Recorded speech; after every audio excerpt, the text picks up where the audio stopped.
सभी ध्यान की टेक्निक, सभी मेडिटेशन की टेक्निक भारतवर्ष की ही देन है, हमारे देश की ही देन है। तुम ऐसी चीज़ों के पीछे भाग रहे हो जिससे न तुम्हें कोई संतोष मिल रहा है जीवन में, न माया मिल रही है, न राम मिल रहा है। जब भिखारी जैसे मांगोगे तो तुम्हें परमात्मा भिखारी जैसे ही देगा ना। स्वामी जी आ जाओ अपने आश्रम में, हम गप्पा मारेंगे। मैं बोला उसी दिन से इसको ब्लॉक करो, गप्पा मारने के लिए हमारे पास समय है।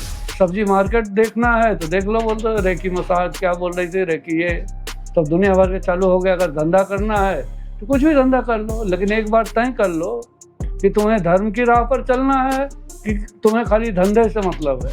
तो तुम बोलते जाओ बाबा जेल चला गया कि वो जेल चला गया, तुमको उसमें ही ज़्यादा इंटरेस्ट है कौन जेल गया।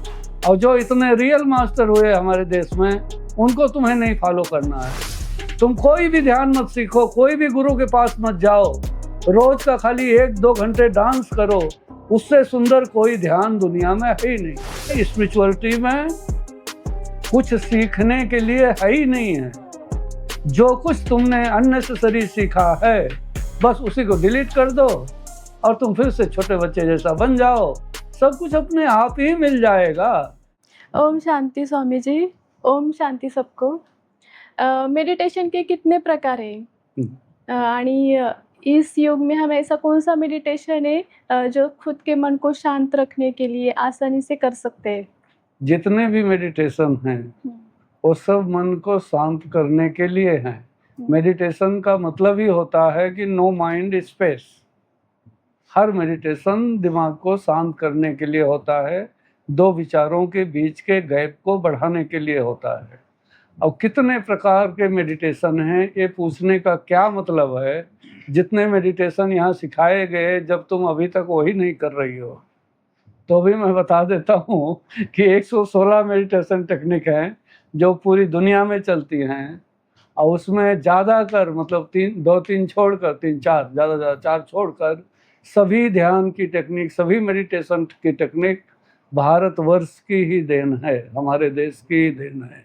इस बात पे गर्व होना चाहिए कि दुनिया में सबसे ज़्यादा गुरु हमारे देश में हुए हैं, सबसे ज़्यादा लोग इनलाइटन हमारे देश में हुए हैं, और सभी ध्यान की विधियाँ, सभी थेरापियाँ हमारे यहाँ से ही पूरे यूरोप में सब जगह गई है।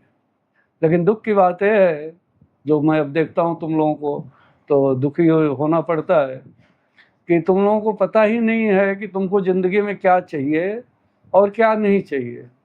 तुम ऐसी चीज़ों के पीछे भाग रहे हो जिससे न तुम्हें कोई संतोष मिल रहा है जीवन में, न माया मिल रही है, न राम मिल रहा है, न तो पैसे आ रहे हैं और न तो ध्यान हो रहा है।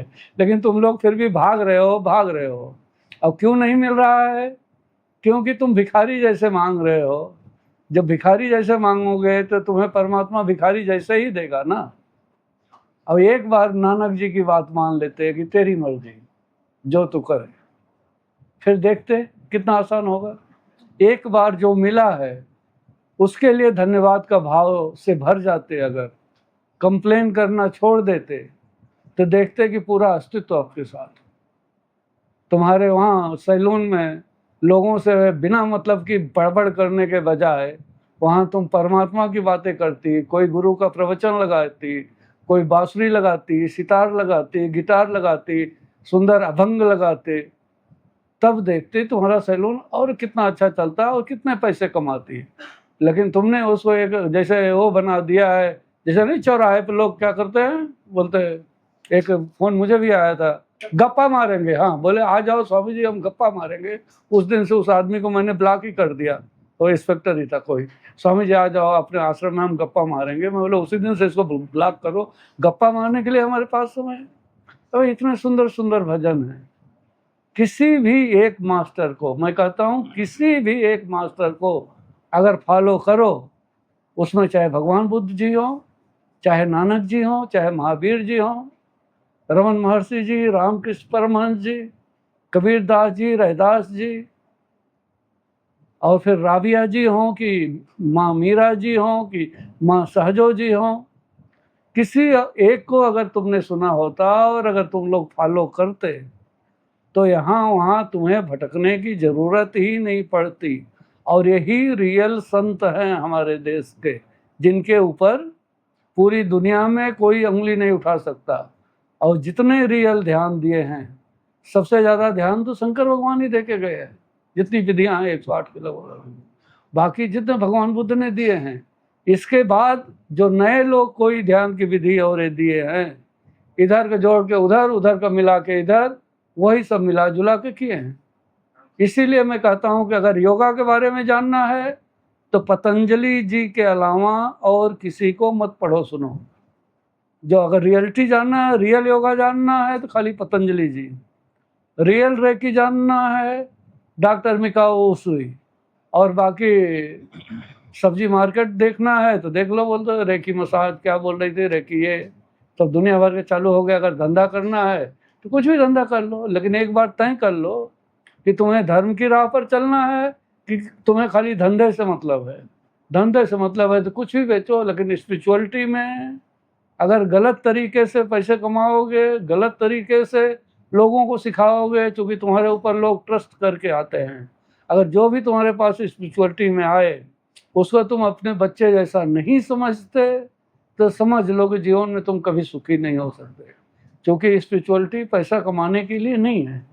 हाँ, वो बात अलग है, अगर तुम स्पिरिचुअल हो जाओ, तुम्हारे भीतर परमात्मा से मिलन की प्यास जाग जाए तो बाहर की रिचनेस अपने आप ही आती है, क्योंकि पूरा अस्तित्व फिर आपको सपोर्ट करता है।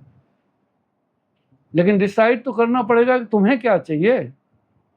नहीं तो 5 फुट यहाँ खोद लो, 10 फुट वहाँ खोद लो, 2 फुट वहाँ खोद लो, तो थोड़ी पानी निकलेगा ना। पानी पाने के लिए तो एक ही जगह गहराई में जाना पड़ेगा।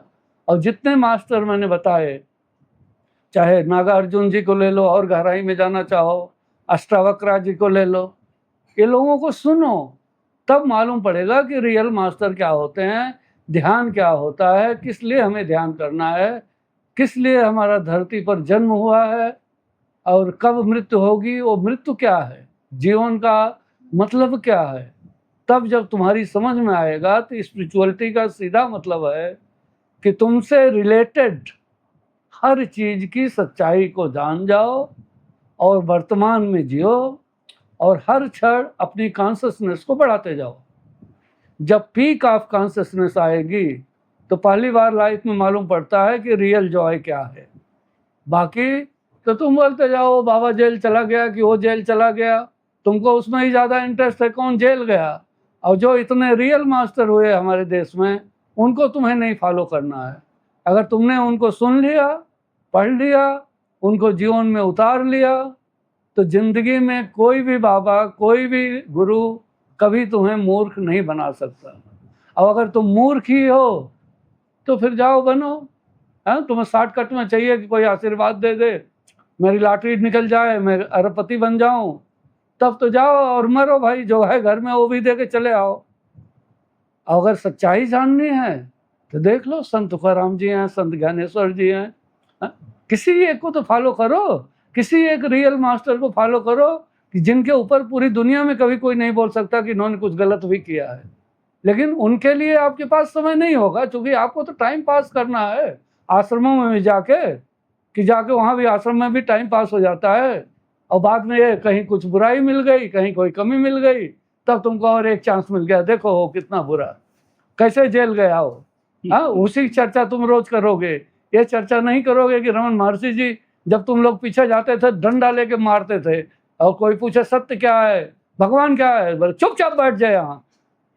बोलते थे स्पिरिचुअलिटी में कुछ सीखने के लिए है ही नहीं है।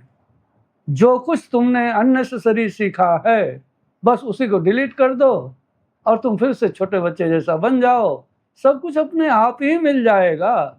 लेकिन नहीं, तुमको तो मिर्च मसाला चाहिए, तुमको तो ये ध्यान बता दूं, वो थेरापी बता दूं। जब तक तुम पैसा नहीं दे देते तब तक तुम्हें चैन नहीं पड़ता। तुम्हें बिना मतलब के पैसे खर्चा करने की आदत हो गई है।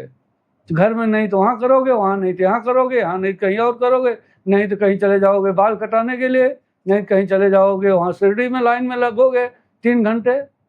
और जितने मंदिर दुनिया में हैं, जितने मंदिर पूरे इंडिया में हैं, संत ज्ञानेश्वर जी की समाधि से ज़्यादा पावरफुल कोई दूसरी जगह हो ही नहीं सकती। लेकिन तुम मूर्ख हो, जब तक लाखों रुपए नहीं खर्चा करोगे तब तक तुम्हारे दिल को शांति नहीं मिलती। मैं कितने लोगों को बोलता हूँ कि तुम क्यों आए हो, तुम कोई भी ध्यान मत सीखो, कोई भी गुरु के पास मत जाओ, रोज का खाली 1-2 घंटे डांस करो, उससे सुंदर कोई ध्यान दुनिया में है ही नहीं। जोर जोर से गीत गाओ, भजन गाओ, ये मत सोचो कौन क्या कहेगा, तुम्हारी आवाज कैसी है, भाड़ में जाए, तुम्हारे घर में राशन नहीं रहेगा तो कोई लाके नहीं भरा देगा।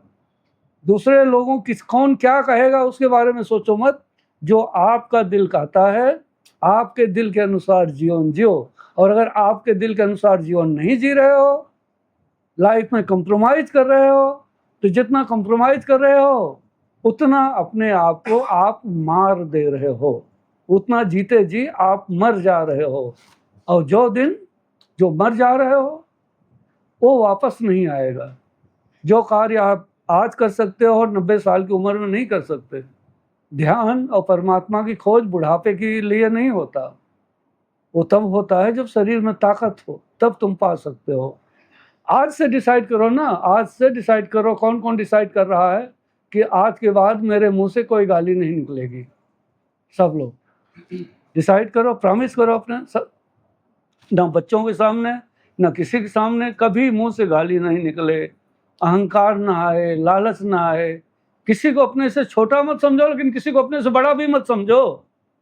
न कोई बड़ा है तुमसे, न कोई तुमसे छोटा है, क्योंकि तुम भी उसी के औलाद हो परमात्मा की, और सब उसी के हैं। और हम जितने भी लोग धरती पर पैदा हुए हैं सब सेम कैपेसिटी लेके पैदा हुए हैं। हम में से कोई बड़ा और छोटा नहीं है, हम सब बराबर हैं। खाली एक कर्म के ऊपर निर्भर करता है कि तुमको भेल बेचना है कि एरोप्लेन बेचना है, तुमको ध्यान करना है कि तुमको जाके कहीं कंप्यूटर पे बैठ के दिन भर नौकरी करना है, कोई 30-40 हज़ार वाली। नौकर बनना है कि मालिक बनना है, ये खुद ही तय कर लो। और एक बार उससे अगर आपका हो गया नाता परमात्मा से, दुनिया में कोई व्यक्ति आपको न छल सकता है न मूर्ख बना सकता है। मीरा जी तो सड़कों के ऊपर नाचती थी, उनके सम्मान में कोई कमी आई? आज भी उनका नाम आता है तो सर, हर एक का सर श्रद्धा से झुक जाता है कि नहीं? कोई हीरो हीरोइन का नाम आने पर श्रद्धा से सर झुकता है क्या? तो आपकी खोज क्या है, आप क्या चाहते हो? और ये अपने हृदय से ही पूछना। ये मत बोलना जो लोग यहाँ आ रहे हो मेरे पास मास्टर डिग्री ले रहे हो, अगर कभी तुमने आके बोला कि स्वामी जी मुझे किसी ने चीट किया है, तो अगर तुम लोग मेरे करीब रहे तो 2 झापड़ बेटा, एक झापड़ इधर एक झापड़ इधर जोर से मारूंगा और फिर पूछूंगा, फिर डांटूंगा कि वो चीटर तुमसे ज़्यादा बुद्धिमान था जो तुम्हें चीट करके गया। यहाँ तो कोई तुम्हारे ऊपर हाथ उठाए तो हाथ तोड़ के फिर मेरे पास आ जाना, फिर मैं देख लूँगा, लेकिन मार खा के किसी से मत आना, न किसी को धोखा देना न किसी से धोखा खाना, क्योंकि दोनों पाप है। किसी को तकलीफ देना या खुद को तकलीफ देना, दोनों उतना ही सेम गलत है, क्योंकि आपके भीतर भी वही परमात्मा है और सामने भी वही परमात्मा है। लेकिन सत्संग प्रीत न होए गोसाई, दुष्टों के साथ प्रेम नहीं किया जा सकता। जो दुष्ट हैं उनको दूर रखो, अवॉइड करो, नेग्लेक्ट करो। क्यों? कह रहीम कैसे निभे बेर केर के संग, वह डोलत रस आपने और उनके फाटत अंग। इसका मतलब रहीमदास जी कहते हैं बैर का और केले का कैसे संगत हो सकती है? बोले वो अपनी मस्ती में केला जब नाचता है तो बैर के कांटे उसे सीने को चीर देते हैं। तो किसके साथ उठना बैठना है? इसलिए सत्संग का इतना महत्व है कि किसके साथ उठो बैठो, किस प्रकार की बातें करो। हमेशा ऐसे व्यक्ति के साथ उठो बैठो जहाँ कुछ सीखने को मिले, ना कि आदमी बैठा है कंप्लेन करते हुए, या बैठा है दूसरे लोगों की बातें करते हुए, या बैठा है पॉलिटिक्स या क्रिकेट की बातें करते हुए। क्रिकेट कोई बात करने की चीज़ है? अगर क्रिकेट का मजा लेना है तो जाके खेलो, फुटबॉल का मजा लेना है जाके खेलो, दूसरे खेल रहे हैं उसमें तुम्हारा क्या लेना देना भाई? मुझे लोग आते बोलते स्वामी जी रेकी भेजो, अब इंडिया जीत जाए क्रिकेट। मैं बोला दूसरा देश मेरा कोई दुश्मन है क्या भाई? खेल में भी ऐसा, उसको भी खेल जैसा नहीं ले रहे हो, जबकि पूरा जीवन ही एक खेल है। हम सब इस नाटक में हैं, लेकिन मनुष्य होने के नाते ये फ्रीडम है कि हम अपना रोल खुद चुन सकते हैं कि हमें इस स्टेज पर क्या बनना है। अब जा सकते हो भाई साहब।